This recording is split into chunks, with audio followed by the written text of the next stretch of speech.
My older sister Christine had a best friend named Robert.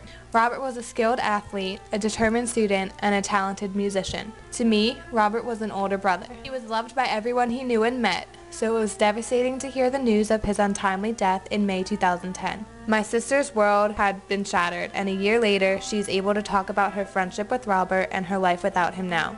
This is her story.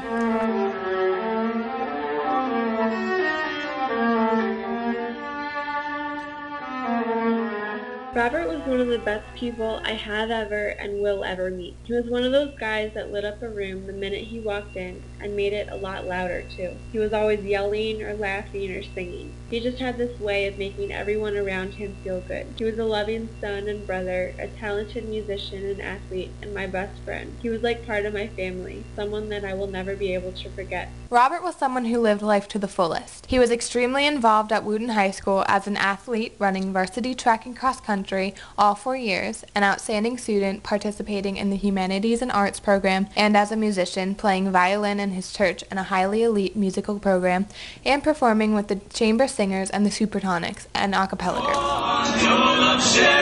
I wonder why you like I do. Is it because you love me too?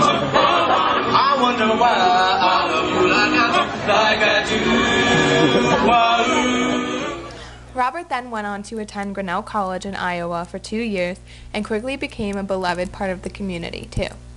He was part of an all-male a cappella singing group as well, a member of their NCAA Division III track team, and he loved to play on the Ultimate Frisbee team as well. The last time I saw Robert was over Skype. It was only 1 week before he was supposed to come home. I would have been traveling in Spain when he got home, but the day I returned, we were planning on seeing each other and mapping out our adventure-filled summer. At the Track and Field Conference Championships in Illinois, Robert was competing in the pole vault, having just taken up the event a few months earlier so that his team would have a competitor in the field.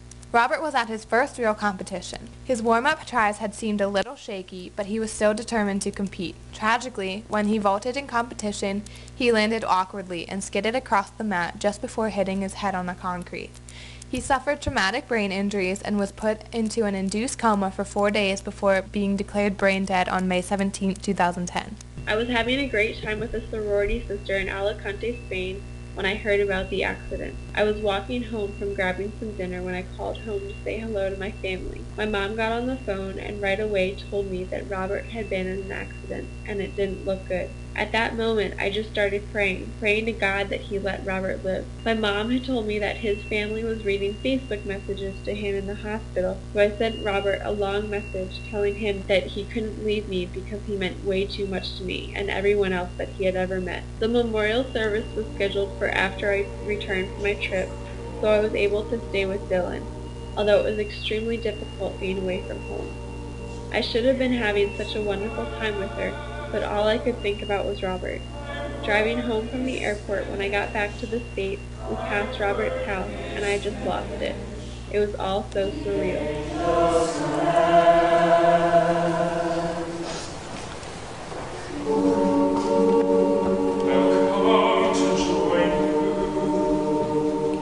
Hundreds of classmates, family, and friends came to his funeral held May 29, 2010. The high school a cappella group Robert was a part of sang at the service and even sang Robert's signature song, Danny Boy. Yes, I'll be there in sunshine or in shadow. Oh, Danny boy, Danny boy,